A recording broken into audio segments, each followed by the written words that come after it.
में पेश होगा income tax bill. New income tax bill में होंगे 10 बड़े बदलाव। कैसे पड़ेगा आपकी जेब पर असर? न्यू इनकम टैक्स बिल के अपडेटेड वर्जन को केंद्र सरकार की कैबिनेट बैठक में मंजूरी दे दी गई है। अब यह बिल लोकसभा में पेश किया जाएगा। इस बिल को मौजूदा आयकर अधिनियम 1961 के स्थान पर लाया गया है। इसमें टैक्स पेयर के हित में कई अहम फैसले लिए गए हैं। क्या है वो 10 बड़े फैसले और कैसे इनका असर सीधे आपकी जेब से है, जानेंगे इस वीडियो के जरिए।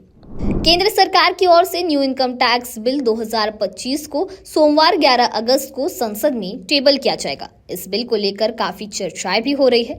बिल को लेकर बनी सेलेक्ट कमेटी ने नए आयकर कानून को लेकर कई सारी सिफारिशें की है। आइए आपको उन्हीं में से 10 बड़े सुझावों के बारे में बताते हैं जो कमेटी की ओर से दिए गए हैं। नए आयकर बिल पर संसदीय पैनल की रिपोर्ट 21 जुलाई को लोकसभा में पेश की गई। सेलेक्ट कमेटी ने सुझाव दिया कि डेफिनेशंस को और टाइट करना चाहिए, कंफ्यूजन्स हटानी चाहिए और इसे मौजूदा सिस्टम के साथ बेहतर अलाइन करना चाहिए। ढेर सारी डिस्कशन के बाद समिति ने 285 रिकमेंडेशंस दी जो टैक्स सिस्टम को सिंपल करने और आयकर लॉ को क्लियर और आसान बनाने पर फोकस करती है। समिति ने अपनी रिपोर्ट में स्टेक होल्डर्स के सुझावों के बेस पर कई इम्प्रूवमेंट बताए जो बिल को और क्लियर और समझाने में आसान बनाने के लिए जरूरी है। संसदीय पैनल ने अपनी 4584 पेज की रिपोर्ट में टोटल 566 सुझाव यानी रिकमेंडेशंस दिए हैं। समिति ने सुझाव दिया कि आयकर रिफंड से जुड़े एक रूल को हटाया जाए जिसमें लेट आईटीआर फाइल करने पर रिफंड न देने की बात थी। पुराने बिल में रिफंड के लिए आईटीआर टाइम पर फाइल करना जरूरी था। समिति ने धारा 80M में चेंज का सुझाव दिया जो स्पेशल टैक्स रेट लेने वाली कंपनियों के लिए इंटर कॉर्पोरेटेड डिविडेंड पर रिडक्शन से रिलेटेड है।